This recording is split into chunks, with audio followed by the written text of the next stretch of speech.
Hey there, this is Ari. Welcome back to the show. I think you are going to love today's episode. I know that I had a lot of fun recording it, and I am very impressed with today's guest that you're going to hear from. Her name is Dr. Aimie Apigian. She is a double board certified medical physician in both preventive and addiction medicine and holds double master's degrees in biochemistry and in public health. I think she must have spent about 1 billion years in school getting all of those degrees.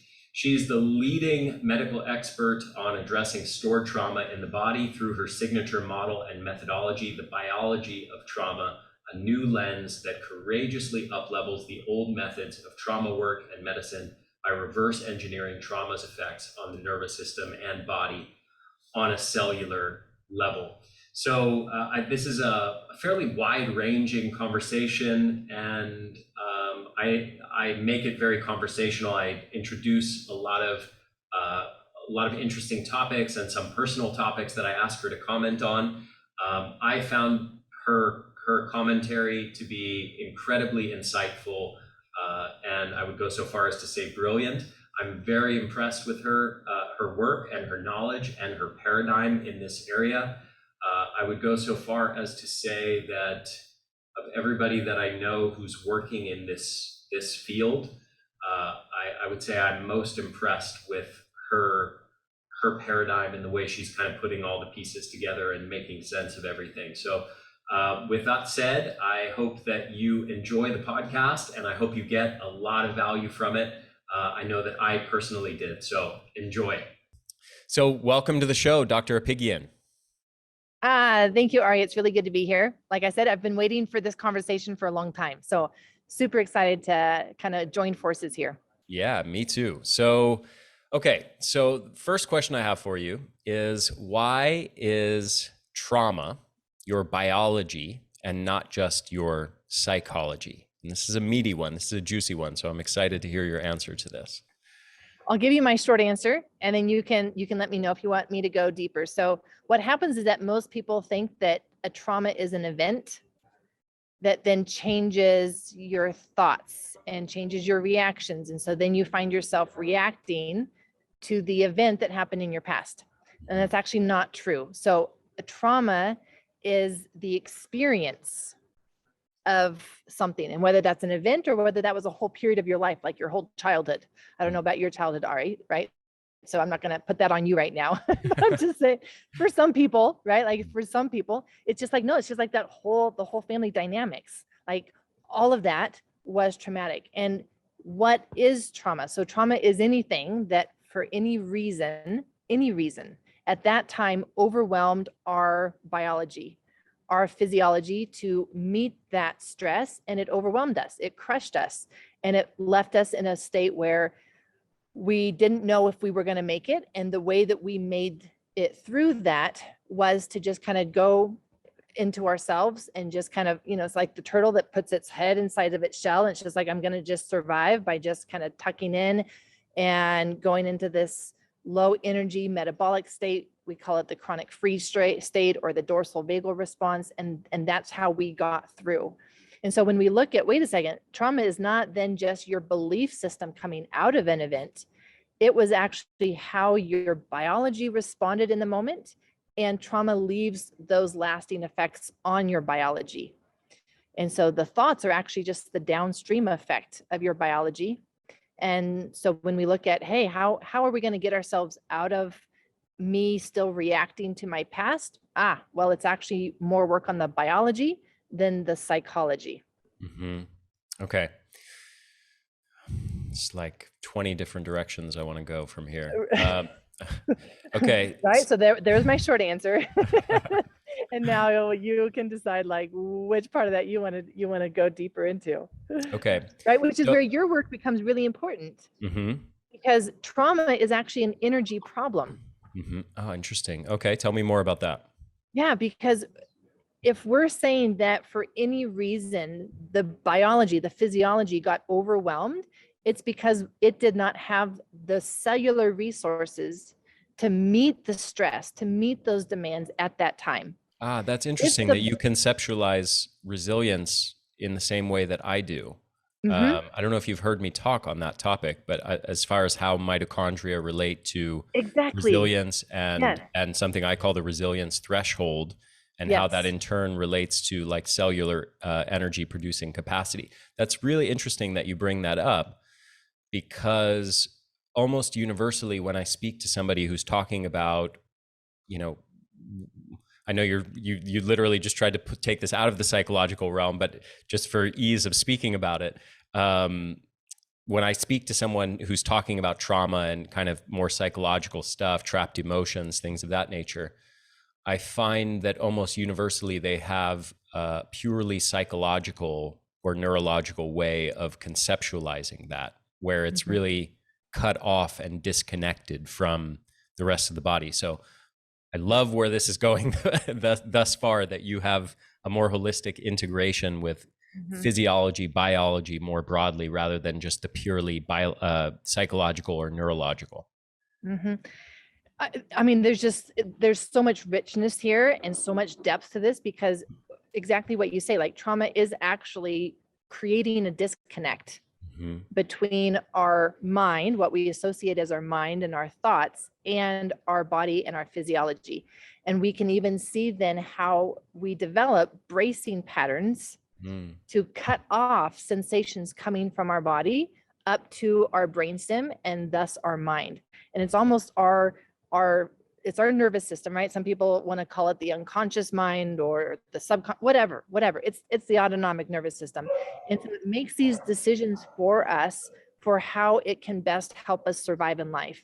And so these bracing patterns, and there's a lot that happens even just here in the thoracic inlet, a lot of jaw type of stuff, because, like when you don't want to feel something, you just clench your jaw. When you don't want to say something that might offend people, just clench your jaw, right? Like it helps us hold things in. And that's exactly what happens on so many levels. So when we look at, yes, what's happening on the cellular level, I talk a lot about the capacity. I heard you use that word as well, the capacity of the system to hold stress and not let it overwhelm us. And then we talk about anything that it does not have that capacity for, then our nervous system is making decisions about, how do I still help you survive, given all that you have going on in your life, given that you can't fall apart, given that you still have, kids to take care of, and you've still got to get food on the table, and you've got to show up for them, and you have all these life responsibilities. So I can't let you fall apart. And so then there's these mechanisms, coping mechanisms, even internally, that develop in order to help us still keep going, even though there's a part of us that is very much disconnected. Okay, that is, well, the last thing you said there is actually a perfect segue into the next thing I wanted to ask you. So I often conceptualize the body's responses as, I think it's important to frame things as from the perspective of the intelligence of the body. What is the body trying to accomplish by doing this? So as an example, fatigue is something I talk a lot about as an intelligent, adaptive response in certain contexts.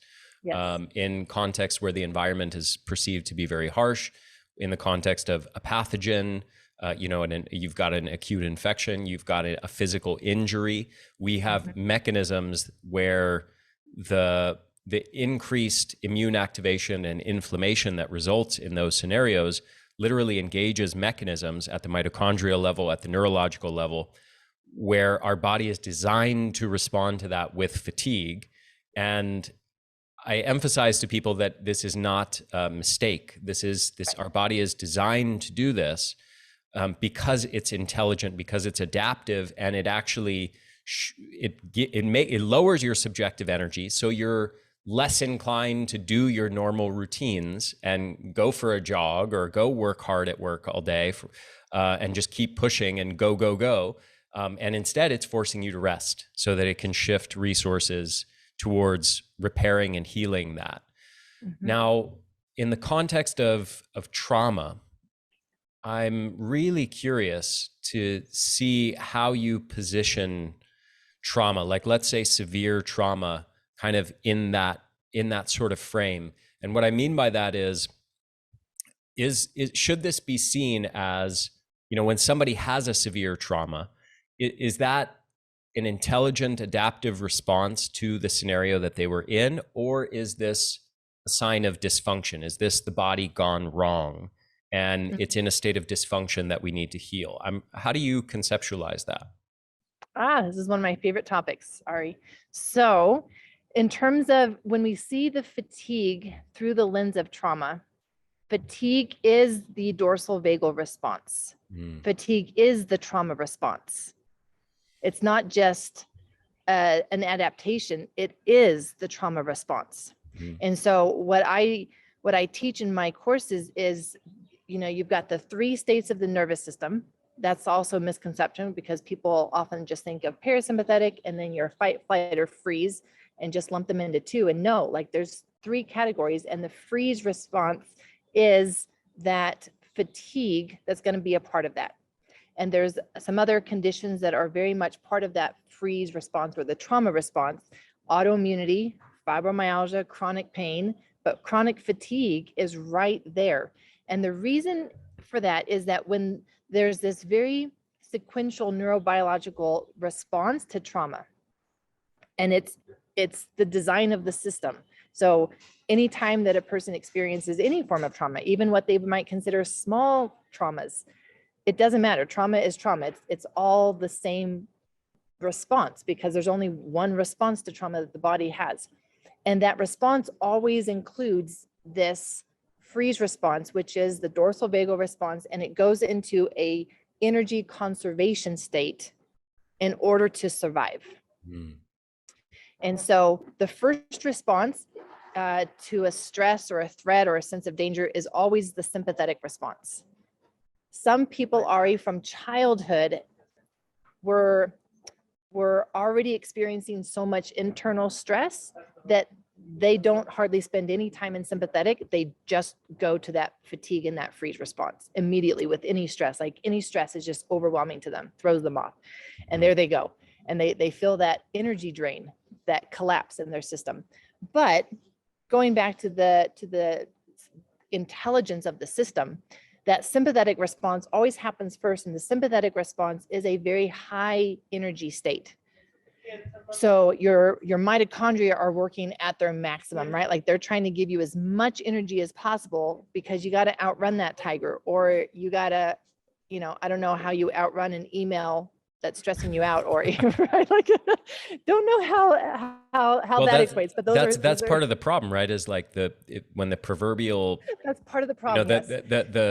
That system of the sympathetic response to stress is sort of by definition an acute system. It doesn't work very well when the stressor is drawn out over time. Exactly. And so this is where trauma is an energy problem, because the trigger for this freeze response, the trauma response, is a word that's called thwarted movement, where your ability to move to action to solve the problem is blocked.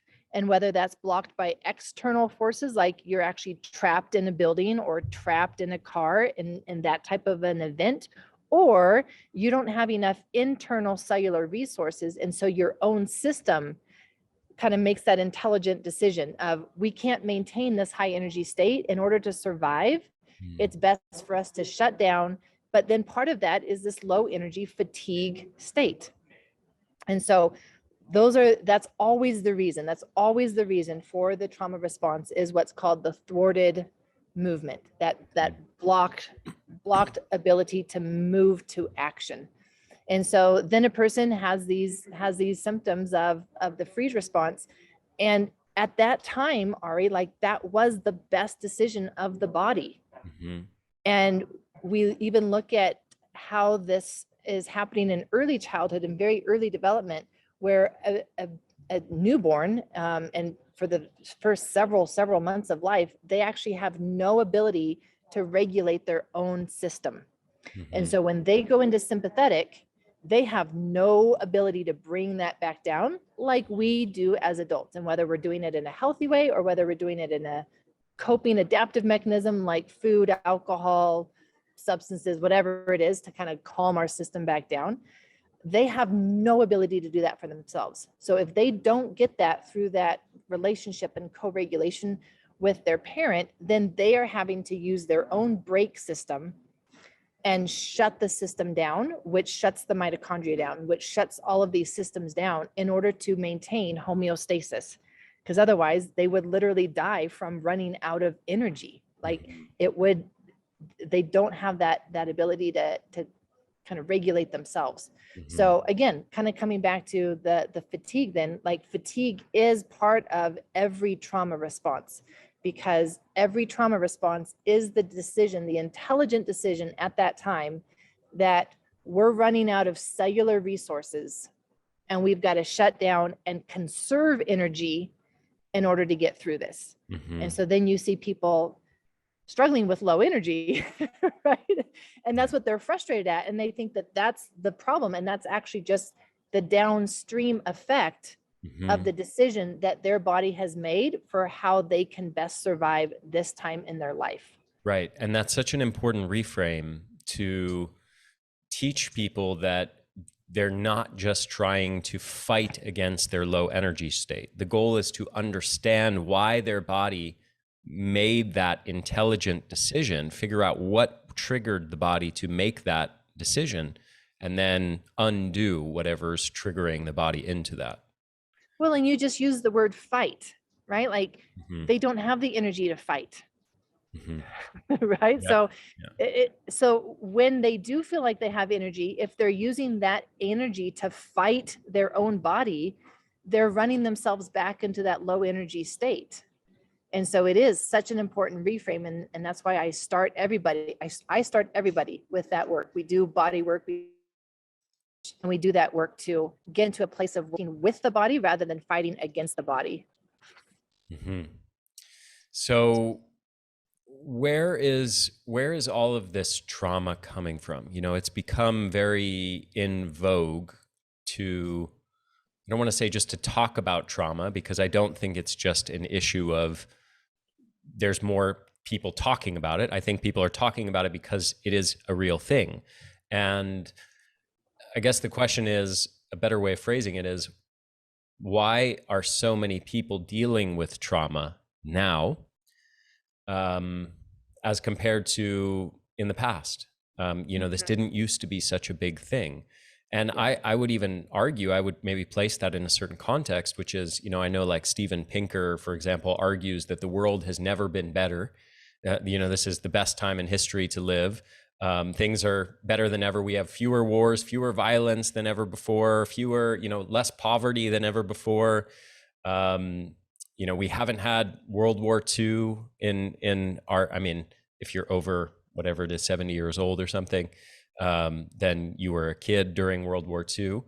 You didn't go through the Great Depression. You know, there was arguably a lot of really hard times that people like our parents and grandparents lived through, much harder than, you know, in our generations. And yet it feels like more people than ever are dealing with their own traumas. How do you conceptualize that? Where are all these traumas coming from? There's a lot of different sources, Ari. So one source would be the generational trauma. And that actually gets passed down through epigenetics. And so it actually changes our DNA expression based on what our grandparents lived through. And so in that sense, their hardships, we're still carrying those, especially if we haven't looked at our methylation, we haven't looked at our epigenetics. And so that is still affecting our physiology and our biology. So there is that piece of we're not just standalone. We don't come into this world with a clean slate. We come in already imprinted based on the collective experience of our ancestors, right? Which is a whole fascinating topic. Yeah. Well, I mean, I'm of Jewish ancestry, and my whole father's side of the family basically doesn't exist anymore because they were all in at that what was then Austria-Hungary, and so all of them were wiped out by the Nazis in World War II. So, and then I have other people who, you know, are like family friends, or my sister's husband, his father was in a concentration camp, and Yeah. survived. And so there's a lot of, that's a very big thing in their family, like how that trauma was passed down through the generations, and they're very conscious of it, I think, Yeah. for better or worse. But yeah, it's interesting, something like that, an event like that, sort of unprecedented event of millions of people being systematically rounded up and murdered, and kind of dealing with the fact that your entire people were it was attempted to exterminate your entire ethnic race from the face of the earth. There can be pretty heavy traumas involved in things like that, and certainly there are other examples of that, in lots of different places in the world and lots of different peoples. But anyway, yeah, And when it's you look at, definitely a big thing in my world. it is in everybody's world, right? Like you said, it adapts. That's its job. Its job is to adapt to our experiences. And so those adaptations are what get passed on. And this is where we see even just the epigenetics having changed in the last several decades. And so, no, even though we may not have experienced a world war in our lifetime, the adaptations to previous World War experiences have been passed on, and we can see a societal shift in epigenetics as a result of experiences. So those things affect us on a cellular level, for sure. And then we even just want to look at in utero experience, right? Because again, when we are born, we've already had experiences. And what was your in utero experience? Even down to, some of the things like what level of stress was your mother under? Because that would have been passed on. That would have affected her cortisol levels, which at a certain time in pregnancy, she needs to have higher cortisol levels to prime the baby's nervous system and the brain for being born and those changes, for preparing their lungs to breathe on their own. So high cortisol is not bad, but it's just the timing of it. Did that happen in the third trimester when it's supposed to, or was she stressed from the very beginning? Because at that time, high cortisol would have been a neurotoxin to the fetus's developing nervous system. And so we look at this whole idea around, the nervous system, and its job is to help us survive. And so when we're talking about trauma, we're really talking about what's happening in the nervous system and how was that developed? We don't come in having it already developed. Like, it develops through experiences that it is adapting to. And it's either adapting to an environment of nurture, safety, security, support, or it's adapting to an environment of hardship, deprivation, not enough, scarcity. And yes, a person will survive, but it's then how is their nervous system even developed? Because that will be their system for their life, unless we, of course, do some work and rewire and reorganize that. But otherwise, like, that's their system that was developed in early childhood. And so when I talk with Dr. Vincent Folletti, founded the ACE study, the original Adverse Childhood Experiences study, talk with Robin Carr-Morse, who has written amazing books on this relationship of early childhood to adult diseases, they are very clear, like, everything from their work so strongly suggests that those first 3 years of life is a person's best health insurance policy. So many times, many people are coming out of the first 3 years of childhood already having had the felt experience of not enough, not enough safety, not enough security. I wasn't able to really relax into that relationship, knowing that all my needs were going to be taken care of. I already started to have to kind of figure out, ooh, what's the emotional energy in this room? How do I get what I need? Do I cry?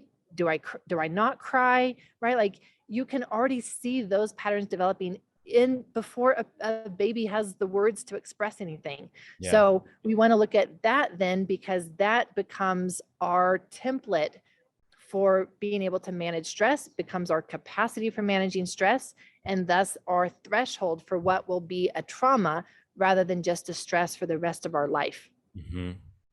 And then we want to look at like exposures, right? Like, were you exposed to lead? Were you exposed to infections? Were you exposed to ear infections? Were you then given antibiotics? Because all of those things are going to affect your developing nervous system. So in the work that I do, I teach that there are 3 elements that go into your, basically how predisposed you are to experiencing trauma in your life, Ari.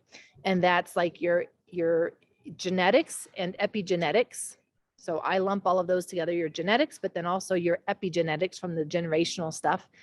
And I look at your attachment, your relationship, the amount of co-regulation that you had with your parent. And then I look at neurodevelopment.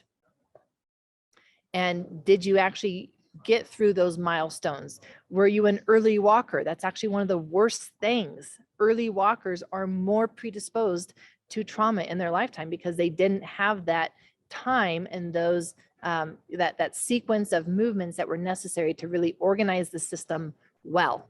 And so I look at those 3 things coming from early childhood to be able to predict like how much at risk are you of experiencing trauma in your life. And it's so much more about your system going into an event or an experience, not the actual event or experience itself. Mm-hmm. Because the more that we can build I think, we're kind of coming back to your idea of resilience in the mitochondria. It's like the more resilient on a cellular level you have going into an experience, the more that your body's going to be able to get through that experience and not go into that, I have to shut down in order to survive this. Yeah, absolutely.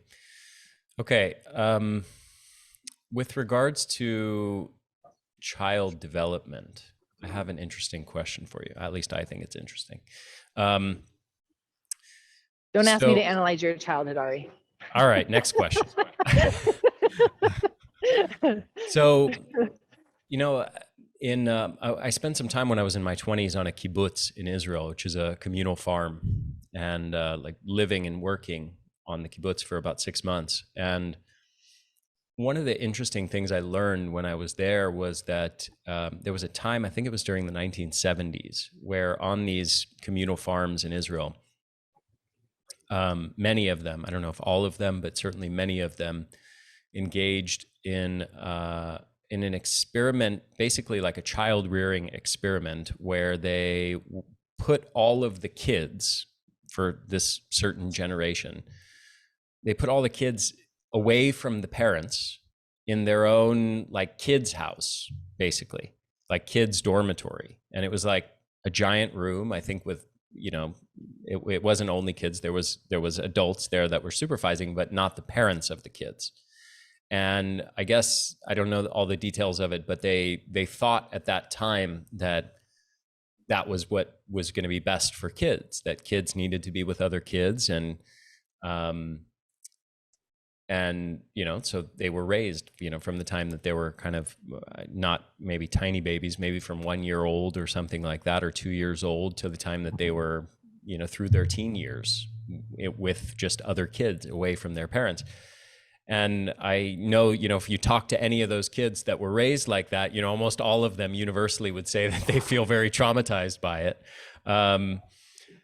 But it's interesting also to consider, some things that I've learned recently as I've been exploring child rearing. I read Gabor Mate's book, Hold On to Your Kids, which kind of blew my mind. Can I just say right there, like on my upcoming summit, I have both Gabor Mate and Gordon Neufeld, the 2 authors of that book, on my summit. Awesome. I know it's a topic that we need to bring more into light for people. Yeah. So I'm glad you're familiar with that material, because it relates to what I want to ask you. So one of that book for me, more than any book I've ever read in my life, made me go, almost every other page I was going, oh my God, I can't believe how wrong I was.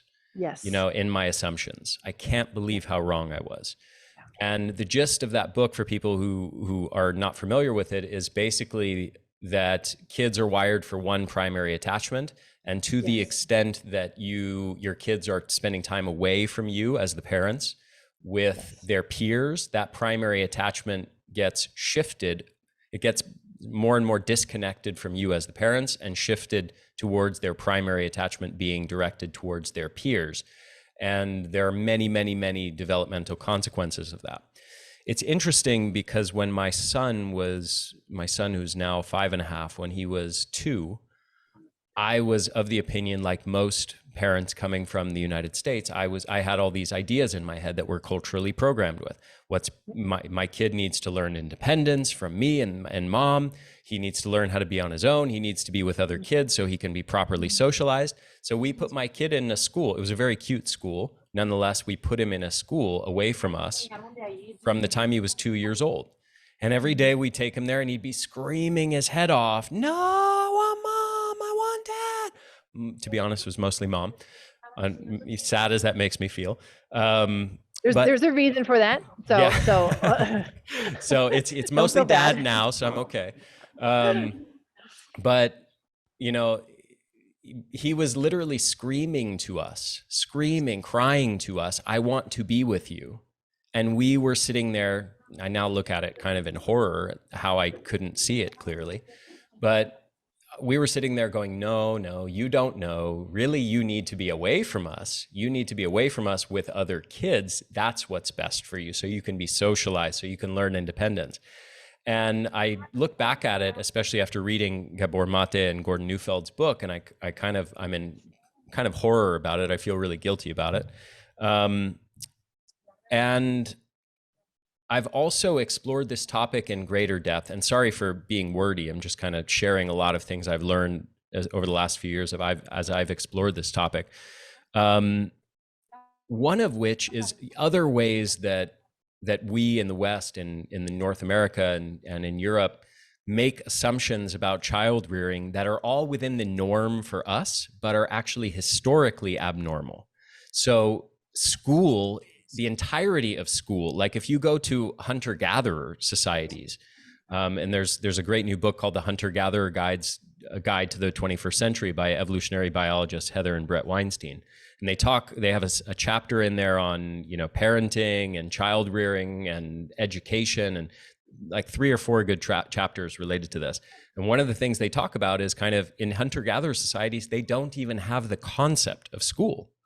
Like that you would go away from your parents and the elders of your tribe, you know, the adult males and females of your tribe. Instead of just being with them, you'd go off to a separate place to engage in school where you learn this predefined curriculum. Like that entirety of that concept is actually a modern phenomenon that it's only in whatever the last 100 or couple hundred years that humans are engaging in stuff like that. Prior to that, children were raised in the presence of, you know, their parents and the other, you know, uncles and aunts and other members of the tribe, where a child was with the, you know, a male child was with predominantly the adult males once they got beyond the very young ages, you know, following along and learning what those adult males do, and the same for the girls with the adult females of the tribe, learning what they do in that role. And, you know, they weren't sent off to this place to go learn math and study literature and, you know, science classes and stuff like that. So anyway, I say all of this just in the sense of stepping out of our cultural norms, our societal norms, and realizing, what if there's a possibility that entire thing that we've all accepted as totally normal for our children to be away from us all day at school, we all accept that as normal. We all accept that, oh, that's what kids are supposed to do. That's what's best for them. But if we step outside of it, like I just said, what if that in itself is a kind of trauma? It's not what if, it is. Okay. It is. And this is where many people, Ari, look back on their childhood and say, I didn't have any trauma, right? Like my parents are good people. So why do I feel this way? Why is this my experience in life? That I feel alone. I never do feel truly safe in my body. Those are the types of ways in which people know that they have trauma patterns wired into their nervous system, stored in their body, is because they just have a general sense that I can never really fully let myself relax. It's not safe. And like you say, there are so many social practices that have been normalized that are actually traumatic. And when we go back to the definition of trauma, we see how it is, because it's anything that for any reason at that time overwhelmed our system. It doesn't have to be even something that we remember. And so many people, many people are coming out of their childhood with this form of trauma and don't recognize it as trauma. And so they don't think that maybe they need even to do some work around what would be attachment trauma. And it's not just the push towards independence, but that's been a huge one. And that has been completely wrong. And I'll come back to that. I want to just mention a couple other practices that are very standardized and yet very traumatic. And that would be some of the sleep, how to teach your baby how to sleep. Yeah, the right? sleep training stuff. No. So traumatic for a young newborn who does not have the capacity to regulate their own system. They need someone else bigger and stronger than they are to regulate their system. And so if they're crying themselves to sleep, for example, they are actually falling asleep by going into this trauma response and shutting their system down. Yeah. And that then becomes their regular pattern, right? And so then, of course, you go on with life, and that's just your default now, is with any stress, you just know how to shut down. And then there's the baby bouncers and baby carriers that are faced outward. These things that are actually overwhelming to a baby's system that we think, we've been told, is good for them. They get bored looking at you, Ari, right? Like they get bored looking at you. They need to be out facing the world. No, they don't. Their system is not ready for that. It doesn't have the capacity to take in all of that sensory overwhelm and literally being like, hey, where's mom? Where's dad?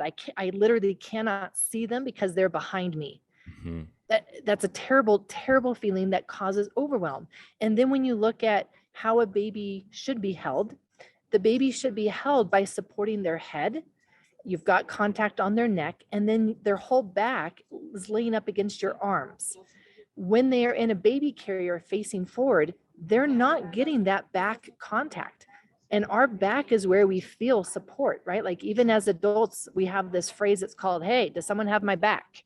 Right? It's that sense of support. And I can go through a lot of hard things if I have someone who's got my back.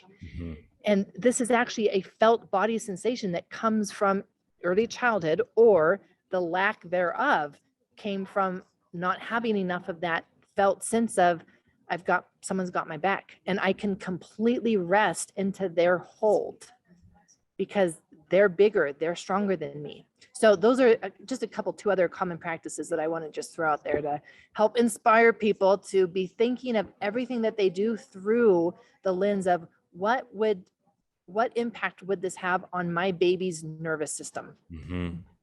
Yeah. This may be something that's good for them at age 5, but not at age 2 or not at age 6 months. And so a lot of these things, I think we have to be careful of what frame we are examining these questions from. Exactly. So like the sleep training thing is largely a result of like parental convenience. It's not asking the question, what is best for the development of my child's brain and nervous system? It's asking the question, what is best for me to be able to sleep through the night? And what's less horribly inconvenient for me? Yes. And I've heard some parents truly think that if they respond to their baby's cry, they're teaching their baby to cry more. And so again, kind of like coming back to that, like independence, like I don't want my kid to cry, so I'm going to teach them from very early, like that's not how you get my attention. Well, how else are they supposed to get, like that's their intelligent system saying, this is the only way I know to communicate my needs. And if my needs are not being met, they are going into that dorsal vagal response and shutting down, leading to the kind of like the pathway that will lead them to chronic fatigue, autoimmunity, chronic pain as an adult, because this is where it starts. Mhm. So when we look at the attachment, so many times we have had this misconception that we can jump to the independence without the foundation to promote healthy independence. Right. And we even do this to ourselves as an adult, right? Like we expect ourselves to perform at a certain level without having the support and safety to actually enable that level of performance and productivity. Because otherwise you're having to kind of, again, going back to that word disconnect, right? Like disconnect from those parts of you that don't feel safe, feel scared. And you're like, I don't care what you feel like, you still need to perform at this level. You need to get this done. And that's what drives us into unhealthy adaptations and certainly diseases and symptoms. And so when we come back to attachment and that book that you mentioned, and I have a new book for you, Ari, it's Evolved Nest, the Evolved Nest work by Dr. Darsha Narvaez. She's with the University of Notre Dame.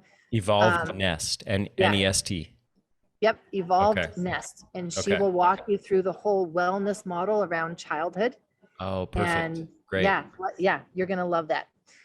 And so much of what all of them, like all Gabor Mate, Gordon Neufeld, Darsha, Alan Shore, like everything that we know from attachment is that you need one primary caregiver, which is why it's the mother first, always in first. The biological mother is your secure base.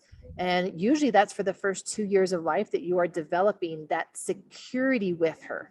Mhm. From that relationship, then you grow into other relationships. So that's where dad comes into play, right? So then dads play more of a role in terms of the relationship itself after 2 years. So that's why your son, like calling out for mom was perfectly normal. Thank you for that. Don't take it personal. I didn't know that my own traumas were going to be healed during this podcast. Happy to share that insight. that was a biological thing for him. Mhm. And then what we look at is, and unless we have that secure base, Ari, we will never totally feel safe to go out and explore the world. Mhm. Because there's always going to be that element of, I need my secure base. And from there, we feel safe to explore. And when we go out to explore, we always want to come back and just touch base with our secure base and share with them like what I just found. Mom, I just found this electrical outlet. Have you, like, do you know what these are? Or you're like, I just found this, I just explored. Like their creativity, their exploration completely opens up when they have that secure base. Mhm. Without that secure base, they keep themselves small. Mhm. We keep ourselves small, Yeah. even as adults, right? Like we keep ourselves small because we don't have that felt sense of safety already built into our system. Mhm. That would be natural if we had the ideal childhood where that would have been established during that time. Yeah. And so from my perspective, looking at it through the lens of trauma, that was a trauma because those are lasting effects on our biology that resulted in this trauma response, this dorsal vagal response at that time in order to survive. Mhm. Because that's the only way we could have survived at that time. Yeah. Yeah, absolutely. Okay. So I actually do want to share a little about my personal upbringing. I'm curious what your thoughts on this are. I'm mostly healed at this point, but I remember when I was young, I remember watching different movies where there would be scenes of like a young boy playing with his dad, playing catch with his dad or something to that effect, going for bike rides. And I remember asking my dad to go for bike ride with me, go play catch, whatever it was. And he said to me, "I'm not your friend, I'm your father." And that was exactly what his dad had said to him growing up. "I'm not your friend, I'm your father." It was this conceptualizing of the father role as sort of, I'm a financial provider I give you a place to live, I pay for you to go to school and stuff like that, but I'm not here to spend time with you and be your buddy and go for bike rides and play sports with you. And it's interesting, you know, at the time I was a kid, I didn't really understand, like I didn't feel like necessarily there was something terribly wrong with that, though I had some inner sense just based on watching movies. That was my only reference for comparison of anything different. I was like, well, other kids' dads are spending time with them, so why do you have such an objection to it? But you know, as I've grown up, I do definitely really feel that's not the right way to do things, and I've made my son really like kind of into my little buddy. Like he's my little adventure partner, and I'm always asking him if he wants to go for walks with me and bike rides. And do you want to? Can I take you somewhere? Can we go explore something together? Let's go rock climbing. Let's go do this. Let's go play soccer. You know, and I wonder if I'm gonna traumatize him in the reverse way in some way. Let's talk about that. Let's talk about that, because this is a very normal reaction to parents who are trying to create a different experience for their own kids, right? And sometimes we can go too much the other direction. I don't know if that's the case, so I will speak in general terms. Yeah. And I'm not overly sensitive or offended by anything you say. You don't have to walk on eggshells. I'm bringing it up because I want your opinion. Okay. So here it is. As the parent, one of the primary things that we have to do for our children is what Dr. Gordon Neufeld talks about, is be the answer for our kids. And in that sense, we need to be stronger, kinder, wiser. Like we need to be that in their life, so that when they have problems, they know that they can come to us because we have answers. And if we don't have answers, then we know where to go get answers. But they need to see us as a solution, as a resource. We need to also demonstrate and model for them how to handle big emotions that for them feel bigger than themselves in the moment, right? And when they can see us being able to keep that in perspective, then it's like when they're having a big emotion, they know that they can come to us because they know that we will help them with that. So that is one of the main roles that a parent needs to play for their children in their life, has to, in order to be coming out with a healthy, secure attachment. Because otherwise, if they don't feel that we have answers for them, if we are not a resource for them, they're not going to come to us. Their problems, right? Their problems, whatever their problems are at 3 years of age, right? I can't get this toy to work, right? Like that's their biggest problem. They're gonna feel that those problems start to overwhelm them. They're not even gonna try to open up that toy.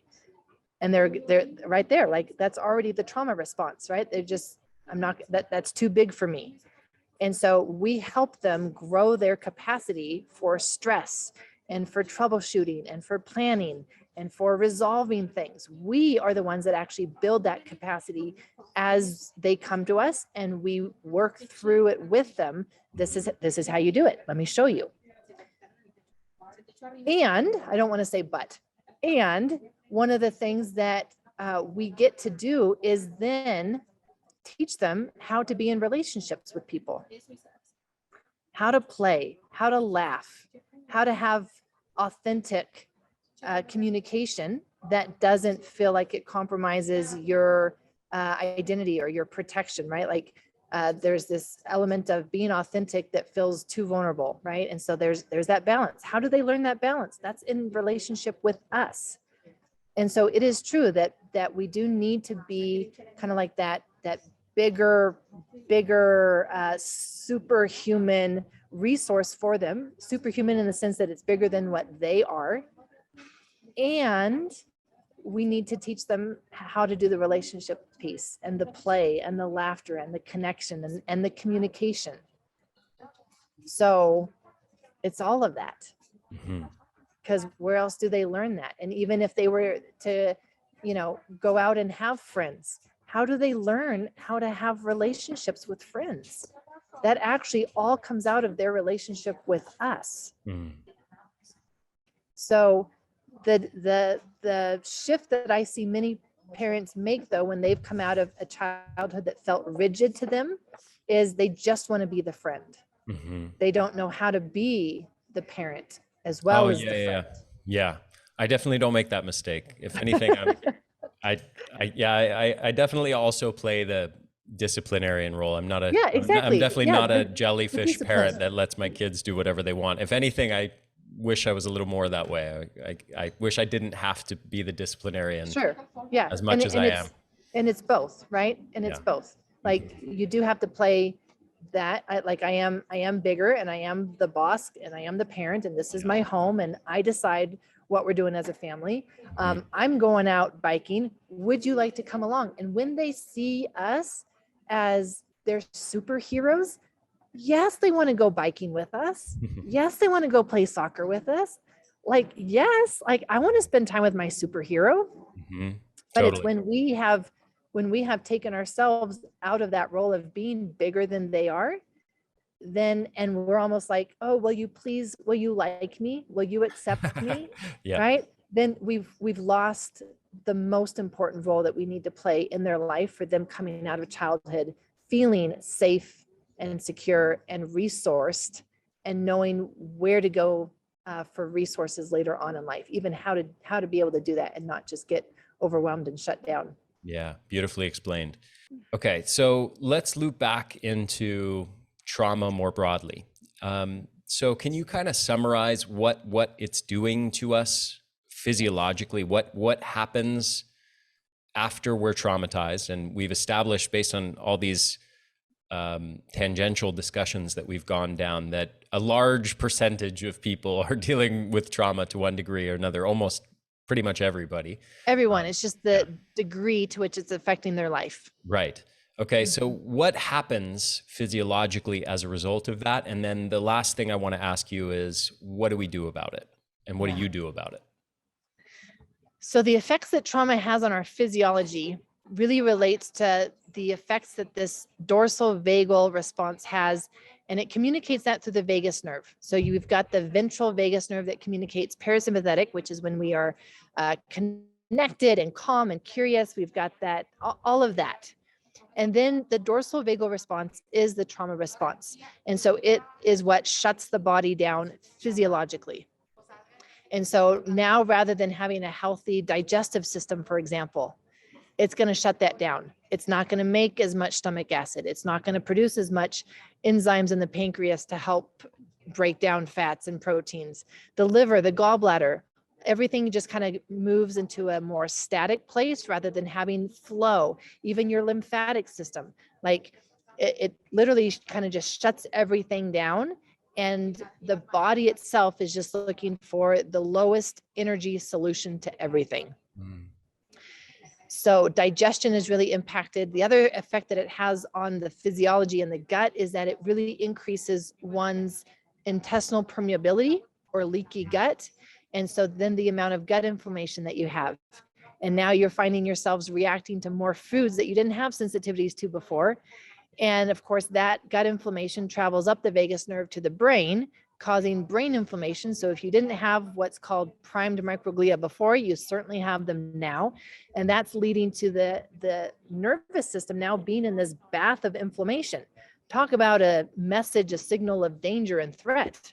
And so your nervous system now is stuck. It gets stuck in this trauma response because of the effects on the biology that then have the downstream effects on the nervous system. It becomes this vicious cycle that it's hard to get out of, which is why I've kind of coined that, like, this is the biology of trauma. It is both the downstream effect of trauma, but it's the biology that will keep you stuck in these trauma patterns. And that's just the gut. Then we can look at hormones, right? Many people say, oh, you've got high cortisol when you're really stressed. Yes, and that's not necessarily true with trauma. So it depends on the spectrum of trauma that you have in your body. Depends on that spectrum of, are you still mostly in sympathetic, or with time, have you gone more and more into this shutdown, overwhelmed state that it's actually shutting down your adrenal glands? And you may be going more and more towards low cortisol. It's really impossible to just look at cortisol in terms of knowing where you are in that spectrum, because many people, Ari, go back and forth between the sympathetic and the anxiety and overwhelm multiple times in a day.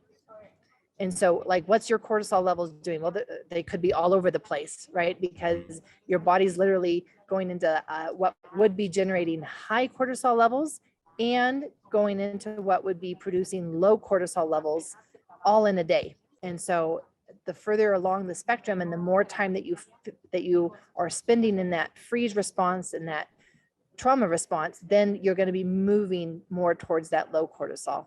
And then we want to look at neurotransmitters. We want to, I mean, it's just it's a long list of things that trauma does to the body, because it literally affects every single system. The immune system gets, like, absorbs all of this trauma burden that the body has gone through. And when we look at then how do we help people, so what's our path out of this, Ari? Like, we have to bring in this biology piece that's keeping people stuck, because if they just try to go and reframe your childhood, Ari, like, write a different story about it, or it's just mindset over feelings, and it's just a matter of changing your thoughts or doing your daily affirmations or meditation or yoga. Okay, and what about your inflammation? What about the digestive system? What about your mitochondria? We need to find what are those pieces for you that are keeping your nervous system stuck in trauma. Because if you did not have those pieces, and if your body really had all of the cellular resources that it needed, it would have already worked through this and healed already. So something is blocking it in your biology, and that's what we got to go find out. So where I start with people is I start with body work, and I start with building this connection from what has become a place of disconnect. Many people don't realize how disconnected they live their everyday life. This is just always how they've done it, perhaps, or it's just kind of developed over time, and they don't realize how disconnected they are. And so I start with 21 days of somatic work or body work. And then we reach our capacity with that. And so this is what every person will experience, no matter what modality they're using. They may see a temporary relief or a temporary change in effect, and it either won't stick or they're. And that's where we need to talk about the capacity. And the biology is what is going to be inhibiting their capacity and be able to bring, increase their capacity for that trauma. Beautifully said. I'm curious if you have any thoughts on psychedelic-assisted psychotherapy. I have lots of thoughts, Ari.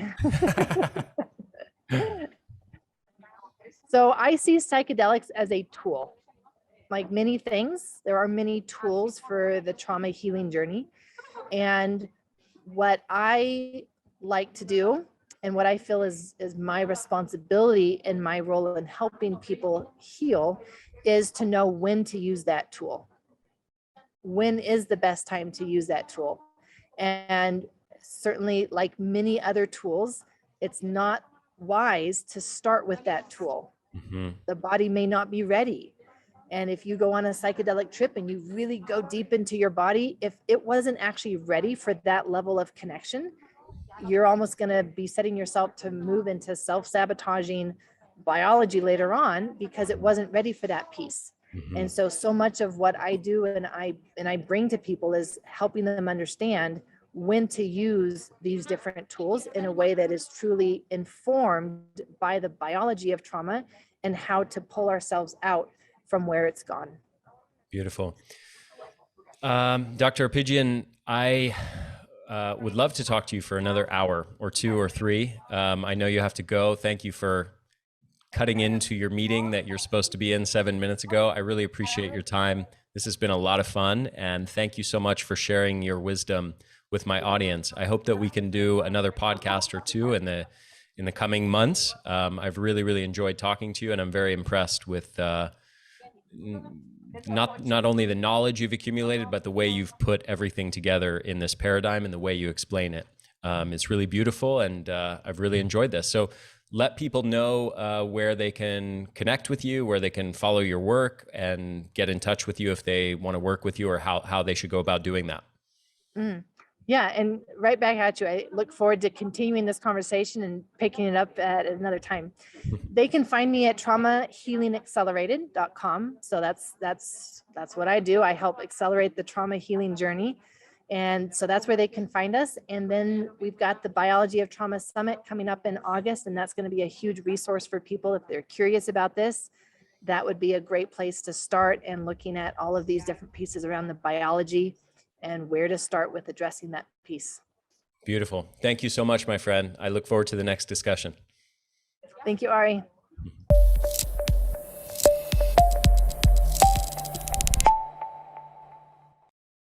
Hey there, this is Ari again. Thank you so much for listening to this episode. I hope you enjoyed it. If you did, if you found it valuable, please share it with your friends, share it with your family, help me get the word out there. Also, if you're on YouTube, make sure to hit the subscribe button and hit that little bell to get notifications every time we release a new video or new episode of the podcast. And if you're listening to this, make sure to subscribe to this podcast on iTunes or on your favorite podcast app. Thanks so much for supporting my work at the Energy Blueprint. I hope you enjoyed this episode. I will see you in the next one.